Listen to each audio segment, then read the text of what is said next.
Hello super यारो, कैसे हो आप सब। आई होप आप सब ठीक होंगे। आप सबका स्वागत है सुपर यारो अपडेट्स के एक और एपिसोड में। तो चलिए शुरू करते हैं आज की अपडेट्स का सिलसिला। सबसे पहले एमसीयू से रिलेटेड अपडेट्स पर बात करते हैं।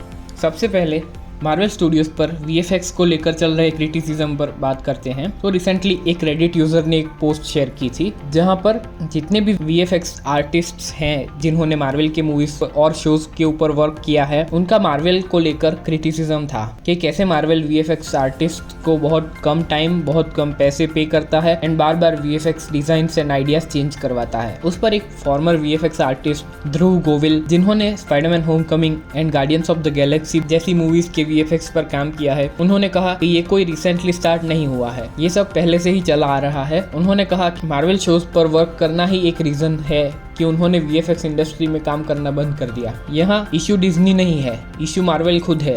आगे कहा, the issue is Marvel is too big and can demand whatever they want. It's a toxic relationship. Marvel एक बहुत हॉरिबल क्लाइंट है एंड उनके बहुत सारे कॉलीग्स को ओवरवर्क की वजह से काफी सफर करते हुए उन्होंने देखा है। आगे दूसरे आर्टिस्ट ने कहा कि मार्वल की वीएफएक्स मैनेजमेंट मेथोडोलॉजी बहुत खराब है। मार्वल कभी भी शो का लुक कैसा होगा वो वीएफएक्स आर्टिस्ट्स को वर्क करने के लिए जितना टाइम दिया जाता है उसका आधा खत्म हो जाने तक डिसाइड नहीं कर पाता। आगे एक और आर्टिस्ट ने कहा कि मैं आपसे रिक्वेस्ट करता हूँ कि आप मार्वल के लिए वर्क ना करें, क्योंकि उनको वैरायटी ऑफ ऑप्शंस चाहिए होते हैं एंड उसके बाद भी वो अपना माइंड चेंज कर सकते हैं। एक आर्टिस्ट ने तो लिटरली गाली देते हुए कहा कि सिर्फ पोस्ट क्रेडिट्स में नाम ऐड कर देना काफी नहीं होता। ओवरवर्क एंड कम पेमेंट की वजह से जो स्ट्रेस होता है एंड लोगों के मैरिजेस पर असर होता है वो उन्होंने देखा है। और लास्ट में एक फ्रस्ट्रेटेड आर्टिस्ट ने कहा कि अब ऐसी जगह पर जॉब के लिए अप्लाई कर रहे हैं जहां मार्वल के प्रोजेक्ट्स ना आते हों। अब मार्वल स्टूडियोज एक साल में 3 मूवीज और 3 सीरीज दे रहा है और इतना करने के बाद भी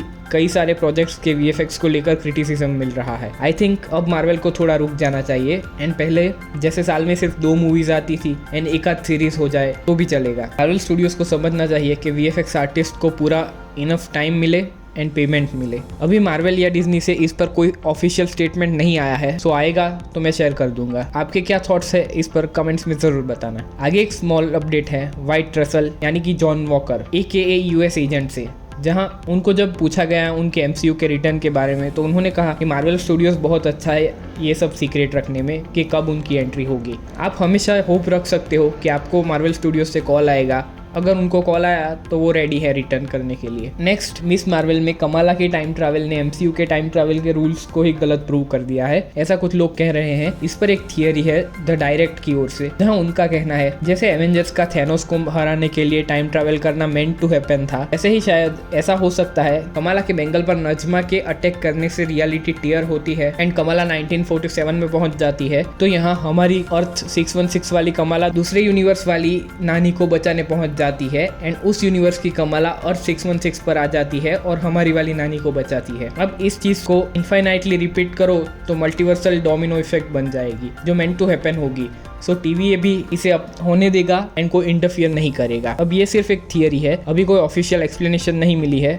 होप हमें जल्द कुछ एक्सप्लेनेशन मिल जाए। आगे एक अपडेट है doctor strange in the multiverse of madness से, जहां प्रोड्यूसर रिची पामर ने कहा कि उन्होंने माइकल वॉल्ट्रॉन के साथ मैग्नीटो के मूवी में अपीयर होने पर बात की थी, लेकिन फिर बहुत ज्यादा एक्सप्लेनेशन लगता मूवी में उसको दिखाने के लिए, तो ये आइडिया एग्जीक्यूट नहीं किया। क्योंकि अब मल्टीवर्स ओपन है तो शायद कहीं एक ऐसा यूनिवर्स होगा जिसमें वांडा मैग्नीटो की बेटी है एंड उसमें professor Charles Xavier and mutants exist करते हैं। सो शायद उस यूनिवर्स में वांडा की स्टोरी जो उसकी कॉमिक्स की स्टोरी है वैसे ही चल रही हो। नेक्स्ट, शी हल्क की मेन विलन तातियाना प्ले कर रही एक्ट्रेस जमीला जमील से जब उनके कॉस्ट्यूम पर चल रहे क्रिटिसिज्म पर पूछा गया तो उन्होंने कहा ये लुक उनके कैरेक्टर को जस्टिफाई करता है एंड जब सब ये सीरीज देखेंगे तो उनको पता चल जाएगा कि ये इस कैरेक्टर का लुक ऐसा क्यों रखा है। लास्ट में मार्वल के प्रोड्यूसर रिची पामर ने कहा कि फेज 4 की main theme guilt and consequences है, जहां Avengers infinity war and end game की जो कॉन्सिक्वेंसेस है वो सब कैरेक्टर फेस कर रहे हैं। वो चाहे फिर वांडा का सेल्फ रियलाइजेशन करना हो कि वो स्कारलेट विच है, पीटर का सेक्रीफाइस करके सब कुछ हो देना हो, या फिर ब्लैक विडो की सिविल वॉर के बाद की कंडीशन हो। इन सब में हमारे हीरोज खुद कौन है वो रियलाइज करते हैं, उनका इस वर्ल्ड में क्या प्लेस है वो रियलाइज करते हैं एंड इन सब मूवीज के बाद वो सब उनके लॉसेस या सेक्रीफाइस के बाद अकेले रह गए हैं। तो आज के लिए बस इतना ही, कल मिलेंगे मिलेंगे न्यू अपडेट्स के साथ। अगर आपको ये एपिसोड अच्छा लगा तो इसे लाइक एंड शेयर करना, और अगर ऐसी सुपर हीरो अपडेट्स डेली चाहिए तो मेरे चैनल को सब्सक्राइब करना। Thanks for watching.